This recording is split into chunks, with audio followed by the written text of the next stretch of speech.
Do you ever feel like life's pushing back harder the more you want it to work? Hey, I'm Mark Roach, and welcome to Transcendent. I've walked a wild path mentored by mystics and moguls, shaped by a roller coaster of highs and lows, complex PTSD, trying to help everyday folks like you find your power and uniqueness. In this video, we're going to be unpacking Maurice Nicol's Psychological Commentaries, Volume 2, from November 4th, 1944. It's all about second force, what Gurdjieff spoke of, that inner resistance clashing with your desires, the first force. Think frustration when plans flop, or fear when pride takes a hit. Nicol ties it to the work, where the third force, conscious awareness, transforms the struggle through self-observation and humility. Analogies, dreams, and real talk ahead. Let's dive into the authentic work with one of Nicol's groups back in Europe over 80 years ago. This is, again, Maurice Nicol's Psychological Commentaries, Volume 2, in Birdlip, November 4th, 1944. This is a commentary on second force in oneself. Some questions were asked recently about what second force in oneself means. I will extract what one person wrote. When you first spoke of second force in oneself, I could not connect it with anything definite. But suddenly, the idea presented itself to me that one form of it was something I knew very well, but had not called by that name. A personal example was given here. I was also wondering if the following examples might describe triads if we could be more conscious in three forces.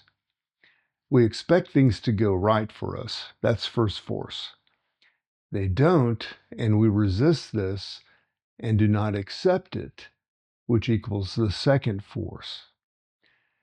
We could A, see what life is really like, or B, use events as a field for work and make life our teacher, which is the third force.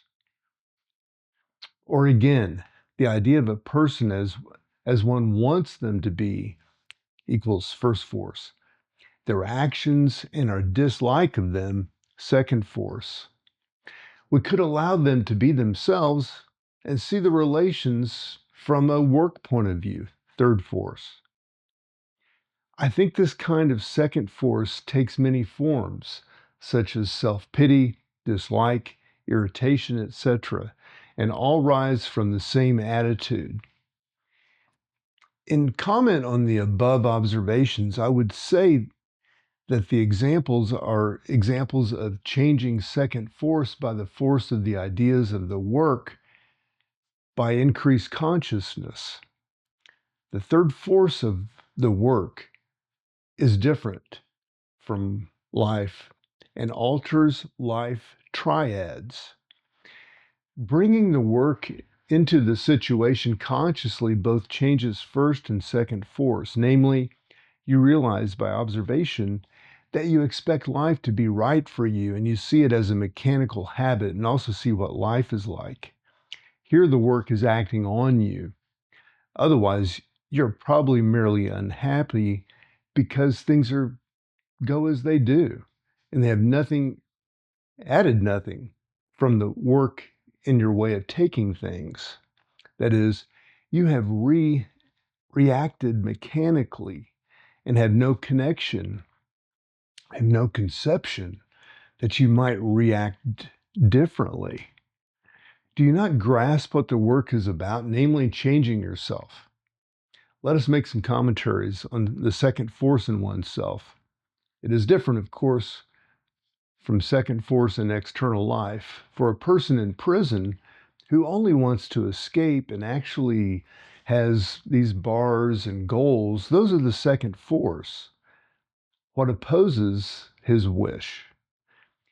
If he might escape but is afraid to run the risk, second force is always connected with his fear. And so it is in him, not outside him. Second force depends on first force. People want to be happy. We have much in us that makes us miserable. Second force is then in us. However, we may remain ignorant of this all our lifetime and attribute everything to chance and circumstance. One then sees nothing to work on. This is a naive state, the very ordinary state. I said the nature of second force depends on first force. We're going to speak mainly of these two forces. Why does second force depend on first force? People think second force is a definite, unchanging thing, like a bit of rock. On the contrary, second force is changing all the time and passing into different things, and yet is always being second force. What does this mean?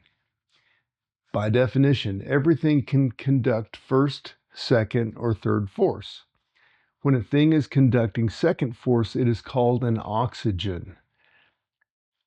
When it is conducting first force, it is called a carbon. When you greedily eye something, it is conducting first force for you. For another person who sees it as an impediment, it is conducting second force.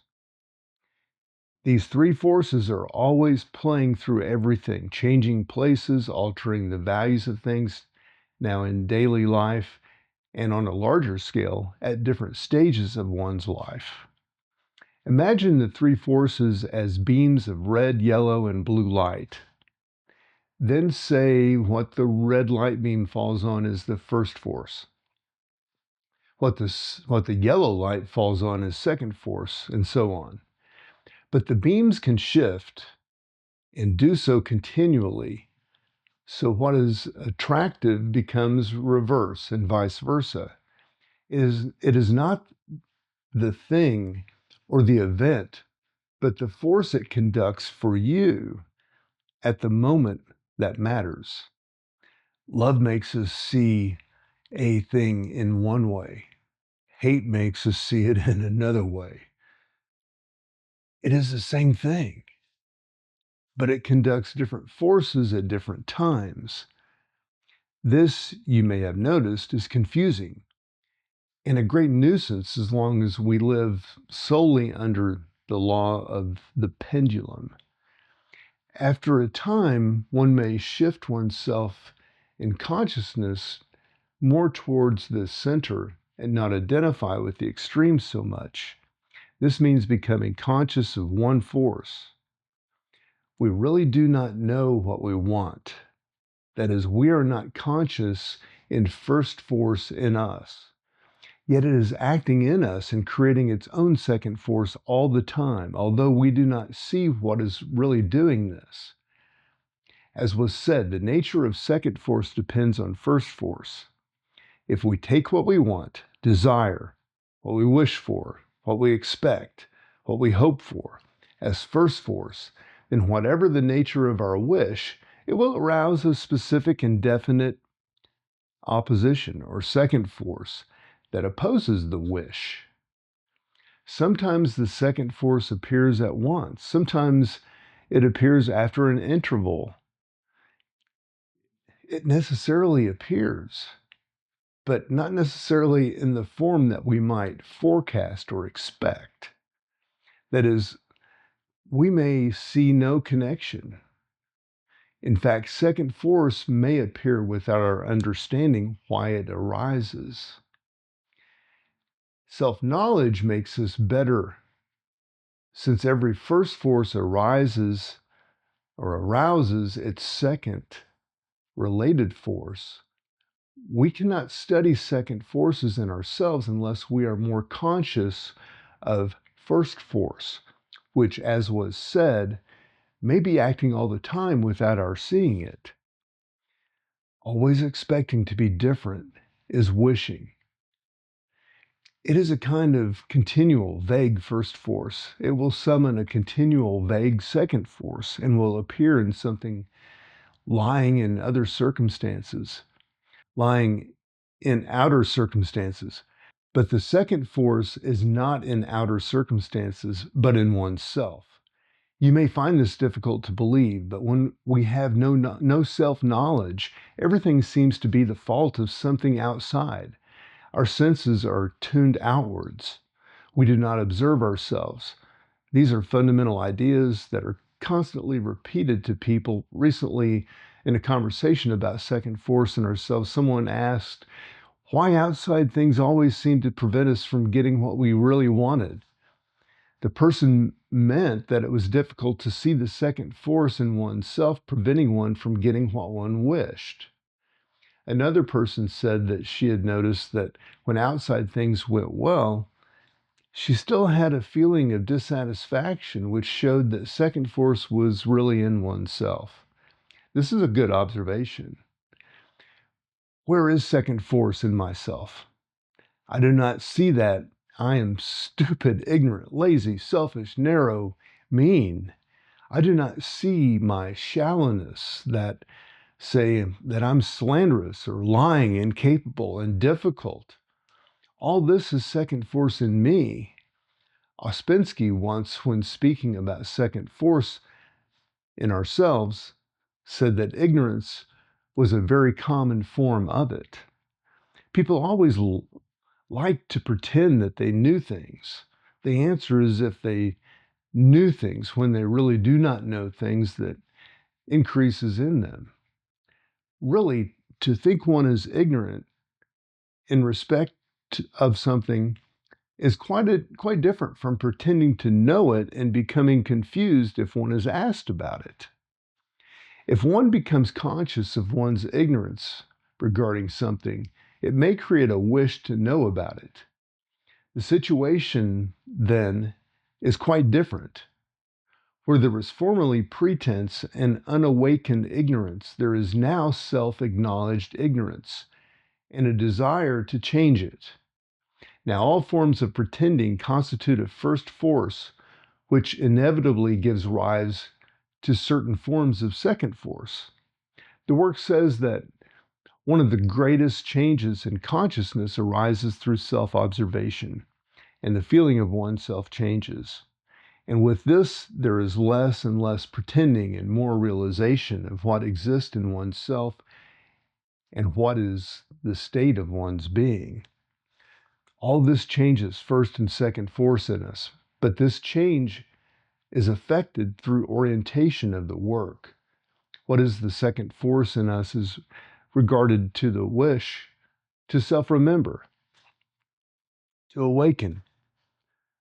You see at once that the work tells us what are the forces that resist awakening in us. The whole work can be understood in this light. If I am very identified with some life ambition, the second force in me will in regard to the work, it will put me to sleep. Now, suppose we could do everything from the work. Nothing would change in what we were doing, perhaps, but the interrelationship would change. In this respect, it is very interesting to study the nature of second force in ourselves in relation to the work or to the three lines of the work. You can often see by self-observation that one I in yourself opposes another I, or one group of I's opposes another group of I's. When the opposing force gets the upper hand, it becomes first force. Some I's may, for instance, be talking wrongly, and the other I's may see that this wrong talking would stop if you could remember yourself. Which group of I's is going to become the first force? I said some time ago that you all should be very careful on getting up in the morning to work carefully on yourself. And in fact, before getting up, all sorts of unpleasant I's may start talking about their troubles and taking a certain view of the day. And if you listen to them, You will be absorbing negative impressions and so start the day well poisoned. Remember that you need not take things as you do, and that this applies to the inner life as well as your behavior in outer life. If you let yourselves take in numbers of negative impressions from your own thoughts and memories, you will increase second force in yourself in connection with the first force of trying to awaken and live in the life of the work to some extent during the day. There are two lives that you can lead. After a time, you begin to know what the other life means that you can lead in yourself, which the work can form in you. And you can distinguish it from the life of the ordinary affairs of the day. Eventually, you should be living in both. They gradually should cease to be in opposition to each other. I repeat, to see second force in ourselves, we must become conscious in first force. I remember many years ago someone telling me a recurring dream. I dream, this person said, that I am sitting on a high throne, and it seems if an immense concourse of people surrounds me with their heads bent. Suddenly, the throne gives way, and I feel like I'm falling, and I awake in fear. Here you can see it, as it were, both first and second force at work in this person. The person had an intractable pride, but was not conscious of it. This seems to be a very bad arrangement of forces in oneself, and one that is likely to make life as difficult and disastrous as possible. Since the three forces exist in us, as in the whole universe, it is not surprising to find that checks exist in us that, for example, prevent us from realizing the idea contained in such dreams as this one quoted above. In this respect, perhaps you will be reminded of a similar type of dream in the Old Testament, where a person of overweening ambition and vanity is described. This is the dream of Nebuchadnezzar, which he related to the prophet Daniel. He said, I saw and behold a tree in the midst of the earth, and the height thereof reached unto heaven, and the sight thereof to the end of all earth. The leaves thereof were fair, and the fruit thereof much. And in it was meat for all, and the beasts of the field had shadow under it, and the fowls of heaven dwelt in the branches thereof, and all the flesh was fed of it. The king goes on to relate how in his dream a watcher and a holy one came down from heaven and ordered the tree to be cut down, leaving the stump of the roots in the grass, saying, let it be wet with the dew of heaven, and let his portion be with the beast in the grass of the earth. This was to be done so that the living may know that the Most High ruleth in the kingdom of men. Daniel interpreted the dream as a sign that because of the king's overweening ambition, which was reaching up to heaven and to the end of the earth, he was to be cast down until he recognized that all power on earth was God's to give and to whom he would. What I wish to point out is simply that with the wrong first force, the whole inner state may be rendered ineffective and even dangerous, that is. One has a very bad relationship to oneself. So it is the first force that one has to look at and observe and gradually become conscious of. What do you want? Consider in this connection the ideas contained in the Sermon on the Mount and the ideas in the Lord's Prayer. Well, that concludes Nicol's presentation, November 4th, 1944. I'm Mark Roach. Wishing you all the best.